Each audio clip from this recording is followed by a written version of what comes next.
bem no miolo de Marina Bay, pisando em um aterro super instável. Singapura ergueu uma obra que quase ninguém acreditava ser possível. São 3 torres de mais de 200 metros, inclinadas feito dominós gigantes. E lá no topo, encaixaram uma estrutura de aço maior que a Torre Eiffel.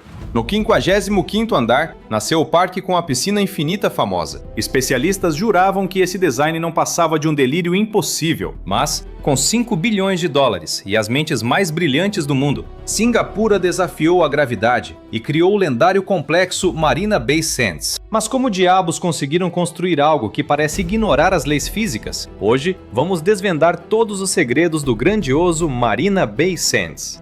Falamos de um dos maiores complexos de resort e cassino do planeta. Quando ficou pronto em 2010, ele virou símbolo nacional. Esse ícone não chama atenção só pelo visual todo diferentão que tem, mas sim pela engenharia insana que foi necessária para tirá-lo do papel. O projeto era a estratégia para transformar Marina Bay no novo centro. O lugar virou o coração financeiro, turístico e de lazer do país. Foi um passo ousado para Singapura bater de frente com grandes capitais. Tô falando de brigar com gigantes do nível de Macau e Las Vegas. Todo o complexo subiu em solo aterrado, que mal aguentava o próprio peso. Sendo que só o Sky Park lá no topo tem 340 metros. Pesa milhares de toneladas e lembra um baralho sendo embaralhado no ar.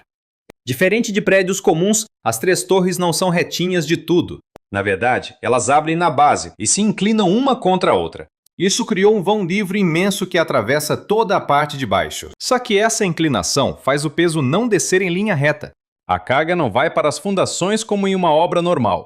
Isso gera pressões laterais que tentam entortar o prédio o tempo todo. Esse foi o maior pesadelo estrutural do projeto desde o primeiro dia. Para subir a base do Marina Bay Sands, o desenho das paredes ajudou.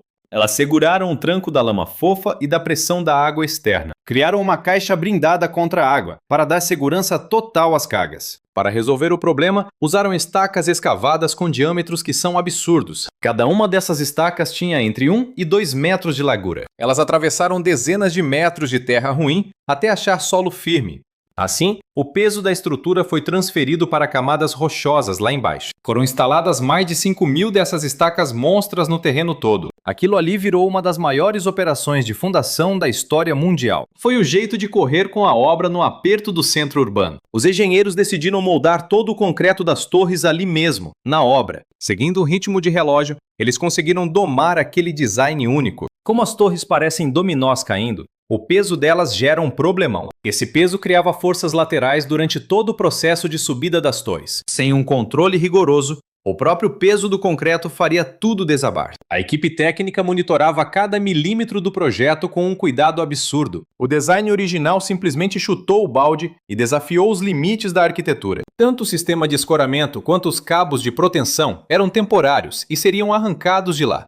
Isso aconteceria após as 2 torres serem unidas por vigas colossais, lá no 23º andar. Esse momento foi o grande divisor de águas, quando o peso inclinado das torres passou a ser sustentado inteiramente pelo sistema de ligação permanente da estrutura. A partir daí, o projeto mergulhou na fase de construção mais insana e complexa de todas. Tudo isso acontecendo acima do parque aéreo, a quase 200 metros de altura. O Marina Bay Sands enfrentava agora o maior desafio estrutural de sua história. Imagine só instalar um parque suspenso com 340 metros de comprimento. E o detalhe, pendurado a quase 200 metros de distância do solo, no topo. É uma estrutura comparável a um porta-aviões, com 10.000 toneladas de puro aço. Obviamente, não dava para construir esse monstro lá no alto usando métodos de construção comuns. Em vez disso, peças de 80 metros de comprimento, pesando 1.400 toneladas, tornaram-se os componentes mais brutais e difíceis de manipular em todo o projeto. Para erguer esses elementos gigantescos até os 200 metros de altura necessários, a engenharia teve que apelar para a tecnologia de macacos hidráulicos de fio. Esse método de içamento costuma ser usado apenas em grandes pontes ou coberturas de estádios. Graças a ele, as enormes vigas caixão puderam ser elevadas em linha reta, na vertical.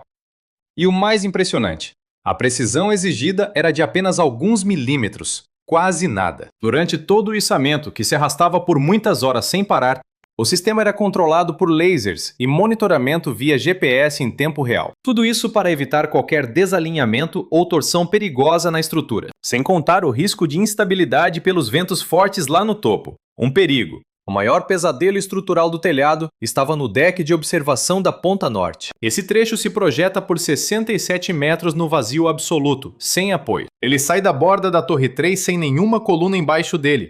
Para evitar que essa massa de aço girasse ou despencasse com o próprio peso, os engenheiros criaram contrapesos de centenas de toneladas que avançam para dentro da torre. É como um sistema de alavanca perfeito para manter o equilíbrio total. É exatamente isso que estabiliza toda aquela estrutura projetada no ar. Após meses de operações de içamento contínuas e exaustivas, o trabalho finalmente rendeu. Os últimos segmentos do parque aéreo foram encaixados em suas posições definitivas, unificando de uma vez por todas o topo das 3 torres em uma só peça. Pela primeira vez na história da construção civil, uma estrutura de aço desse porte, do tamanho de um porta-aviões, foi montada inteiramente lá no alto, a 200 metros do chão, cercada pelo caos urbano do centro de Singapura. Surreal. Mas terminar a armação de aço foi só o começo de um novo drama. Aquela plataforma precisava suportar 1.500.000 litros de água. Isso exigia que o plano horizontal da piscina fosse um nível absolutamente perfeito. No entanto, dados de túnel de vento mostraram algo preocupante para os dias de tempestade. Além das oscilações laterais causadas pela força bruta do vento, a superfície da água também é afetada pelo assentamento natural do terreno. Para manter o nível sempre impecável e sem transbordar, a solução foi genial. Instalarem mais de 500 macacos hidráulicos sob a estrutura para realizar microajustes constantes de altura. Para fechar com chave de ouro, um amortecedor de 5 toneladas foi adicionado. Tudo isso apenas para anular as menores vibrações. Impressionante, não acha? Para que tudo funcionasse, instalaram uma rede complexa de estações de bombeamento e tanques gigantes escondidos sob a estrutura. O objetivo? Controlar e fazer circular milhões e milhões de litros de água sem parar, garantindo que aquele efeito visual da borda infinita não oscile nem 1 milímetro, mesmo com o prédio inteiro balançando e se movendo o tempo todo. Mas não se engane, o Marina Bay Sands é muito mais que uma obra de arte da engenharia. Aquilo é uma máquina de operação colossal, ocupando uma área total de 845 mil metros quadrados. O complexo é um verdadeiro labirinto, com 2.500 quartos de hotel, shoppings de luxo, teatros de ponta e um centro de convenções gigantesco, sem falar no maior cassino de toda a região, e o Museu de Arte e Ciência, aquela flor de lótus icônica na base das torres. Essa estrutura do museu foi montada como um quebra-cabeça de 5.600 peças de aço pré-fabricadas, com uma precisão cirúrgica de dar inveja. Tentar enfiar tantas funções diferentes no mesmo lugar, dentro de um único terreno, trouxe dores de cabeça épicas para os engenheiros, tanto na parte elétrica e mecânica, quanto no planejamento de cada centímetro de espaço. A equipe de design teve que se virar para resolver o fluxo de pessoas, seguir normas de segurança contra incêndio rigorosíssimas e, o mais incrível, conectar tudo ao metrô de Singapura de forma invisível, sem estragar o visual luxuoso do projeto. Nem mesmo o caos da crise financeira mundial de 2008 brecou o projeto.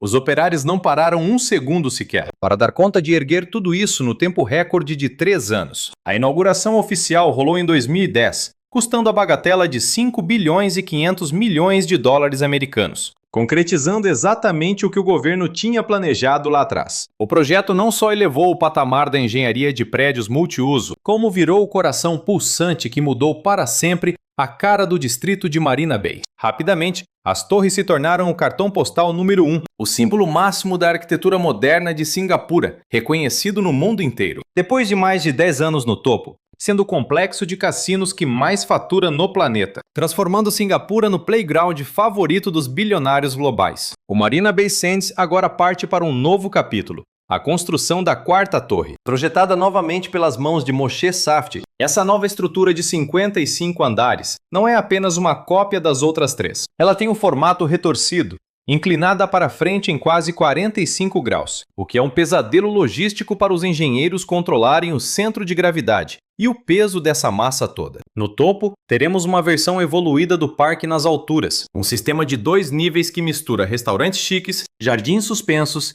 cabanas exclusivas e um deck de bem-estar, projetado como um balanço audacioso que parece flutuar para fora da torre. Lá embaixo, na base, estão erguendo uma arena de shows para 15 mil pessoas, com um sistema de vãos livres gigantescos, sem nenhuma coluna atrapalhando a visão. Toda essa ousadia arquitetônica fez o orçamento saltar de uns 3 bilhões e 300 milhões de dólares para quase 8 bilhões de dólares americanos. Mas olha, esse gasto todo não é só para ganhar mais espaço.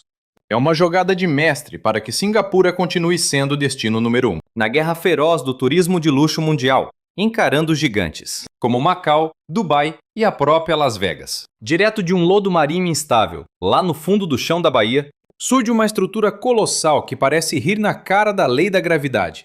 Agora continuando essa metamorfose com um projeto de 8 bilhões que pretende tocar o topo do céu. O Marina Bay Sands é o atestado de que na engenharia estrutural moderna, barreiras físicas não seguram mentes brilhantes quando a ideia é realmente fora de série. Mas e você? O que pensa sobre esse novo jogo de azar tecnológico? Essa quarta torre retorcida vai ser a obra-prima que elevará Singapura a outro patamar. Ou será que ela vai acabar destruindo a simetria quase impecável do trio de torres originais? Solta o verbo nos comentários abaixo. Valeu por acompanhar o Mandarim Tech no vídeo de hoje. Dá aquele like e se inscreve para não ficar de fora das próximas construções épicas que vem aí.